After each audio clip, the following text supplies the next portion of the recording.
लड़की डर के मारे सन्न रह गई। उसने सहमते हुए देखा कि सामने वाली पहाड़ी पर एक विशाल आंख टकटकी लगाए उसी को घूर रही है। यह अजीब और भयानक नजारा देखकर उसका सिर झंझना उठा। वो तुरंत चिल्लाई, पापा जल्दी पीछे मुड़कर देखो। लेकिन जैसे ही पिता ने सिर घुमाया, पूरी पहाड़ी अचानक हिलने लगी। इससे पहले कि दोनों कुछ समझ पाते, पहाड़ी उन पर झपट पड़ी। दोनों जान बचाने के लिए पागलों की तरह भागने लगे और तभी वह पहाड़ी पूरी तरह बदलकर एक पत्थर का विशालकाय ड्रैगन बन गई। सौभाग्य से उनके साथी समय पर आ गए और सब लोग हेलीकॉप्टर में घुसकर जैसे तैसे बच निकले। जब हेलीकॉप्टर हवा में ऊपर उठा, तब सबने साफ देखा कि वह पत्थर का राक्षस कम से कम 10 मंजिल जितना ऊंचा था। अगर उसे ऐसे ही छोड़ दिया जाता तो शहर का विनाश तय था। उन्होंने तुरंत वीडियो रिकॉर्ड करके मुख्यालय भेजा। मुख्यालय ने फौरन भारी सेना तैनात कर दी और पूरे इलाके को घेर लिया।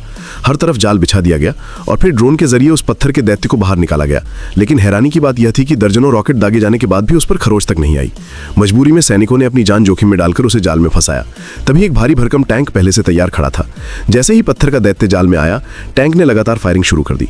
सभी सैनिकों ने मिलकर चारों ओर से गोलियां और गोले बरसाए। गोलियों और धमाकों से आसमान गूंज उठा। सबको यकीन था कि अब यह दैत्य खत्म हो चुका होगा। लेकिन जब धुआं और बारूद छटा तो पत्थर का वह दैत्य बिल्कुल सुरक्षित खड़ा था। उसका यह रूप देखकर सबकी रूह कांप गई और वह गुस्से से पागल हो उठा। यह है एक जबरदस्त एक्शन साई-फाई ब्लॉकबस्टर फिल्म। अगर आपने अब तक नहीं देखी तो बिल्कुल मत चूकिए। गारंटी है कि आपको इतना मजा आएगा कि आप रुक ही नहीं पाएंगे।